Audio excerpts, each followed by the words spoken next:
Hello and welcome to a quantum reading from a Virgo. This is a general reading. It may or may not resonate with you. If it does, that's wonderful. If not, feel free to watch something else. By quantum, really any reading is just a window into the possibilities. It's not a set in stone prediction. So let it expand your mind and allow you to see new options and possibilities and maybe something else within yourself that you didn't know was there. I started this reading off and was interrupted. I actually had started another reading before this one and was interrupted as well. So I think this is just the way I'm meant to do the readings, because the last one I posted was actually something I was going within myself for that a lot of people could benefit from. So I think I'm just meant to be on the journey along with the viewer on these.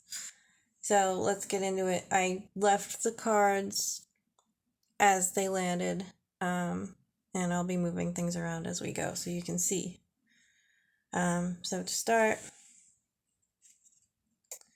we have the Glenconer, the Lasguna, Guardian at the Gate, Epona's Wild Daughter, the Rar, Lothos the Wild, Ilby the Retriever, and the Laum. So the Glenconer is dark and festy, narcissistic, abusive patterns, and the Laum is turning her back on that. And in the last reading, the Laum was also the main character, and in that second position, it was a little different. I think it was the second position, but this feels like a follow-up to that because we also have the Rar card here. So the Laum is facing the Guardian at the Gate, this gateway, this portal. It can be a portal in this reality or in another dimension, the astral realms, whatever you believe in, your own mind. On the other side of this gate, this portal, is Epona's Wild Daughter. So it's essentially having to face your past as you go through this portal. That's what's on the other side, is not being able to avoid facing your past. Then we have the Rar card and Lothos the Wild. After that, there's just so much fast movement. Something coming back with Ilby the Retriever, something long lost. And then the Laum, which is a very balanced, equal give and take, healthy relationship despite past hardships. If you notice, her wings are tattered. Very strong rebirth happening here. Going to move these for a minute. I just left them there so you know that they were there. We have the orphan, the mother, the womb, and the siren. So first I clarified the siren and got the golden egg and the dragonfly. So again, with something being rebirthed, going through this portal with the womb, and then you have the egg here and the egg there, and then the mother has the pearl, which is really similar to the egg in the womb card.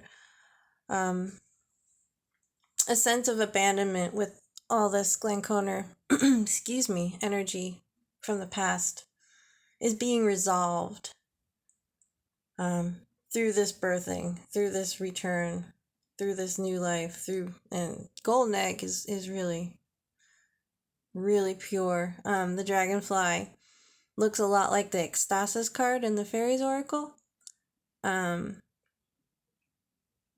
Essentially, awakening and explosion in the brain, the third eye, and even the pineal gland can be seen as this golden egg there. And you also have this jewel in the siren card here. Then I clarified the Glenconer, and the elephant came out, which is really based on Ganesh, because if you see the broken tusk, I won't get into that too much, but if you want to read up on Ganesh, that's part of his story. So Ganesh is coming in and removing any and all obstacles related to that Glenconer energy from the past. So even in facing your past, when you go through this portal, you're being supported. Ganesh has your back, basically. So then I did some clarification down here with the orphan, the mother, the womb, and the siren. So again, and if you look, Ilby has the pearl there too, and the mother has the pearl, and the egg is the pearl. And the maiden obviously is a new life, a new rebirth. It's very alpha to omega. So, Lady of the Harvest is accepting, and here in the Northern Hemisphere, we're in fall. So, very, very fall like card with the leaves dying, changing color. Everybody harvesting their foods for the cold, for the winter. Then we have Solace and Lease of the Shadows. So again, there's a having of back. And if you look, there's this flame here in the elephant card. Solace, the sun, has your back as you break free from the shadows into this new beginning, into this rebirth of yourself. You're coming out of the golden egg. You're what's in the golden egg. Okay, let's see if we can clarify this a little more.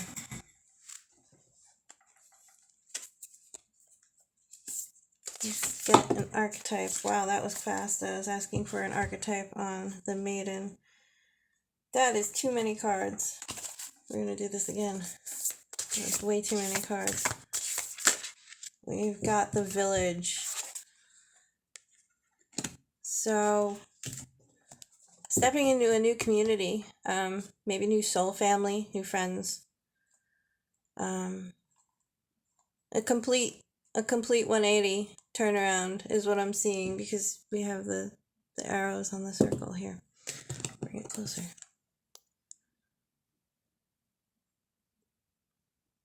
Oh, and something else I was seeing, I'll show you this too, with Lathos the Wild. You see there's that face. Sorry, I'm trying to cut out the glare for you.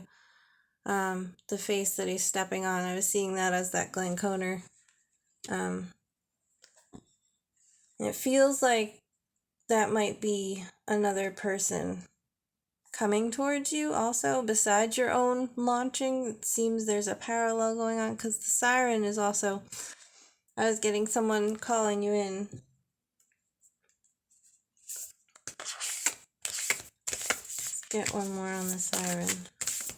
No, animal? Okay. One more animal on the siren.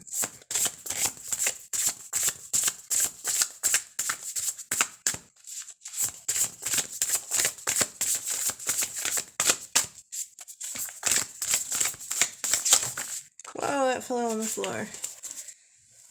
Snake. So there's a sense of swallowing your own tail with that Ouroboros positioning of the snake and the sacred geometry within the flower of life pattern. A reordering of your life, of your consciousness, of the people around you, of the experiences that you have. This is really beautiful.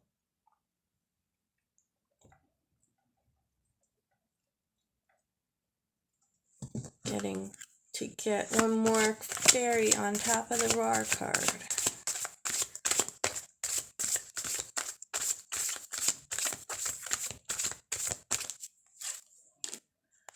Tate and the Sylph, accelerated expansion. This is really, really beautiful. I hope you enjoy whatever is coming towards you, whatever is truly on the other side of that gate for you, because Epona's Wild Daughter, it's just something that you have to face. There's no way that any of this is going to stand in your way. You are cosmically, divinely supported on this. Yeah. I hope that was helpful.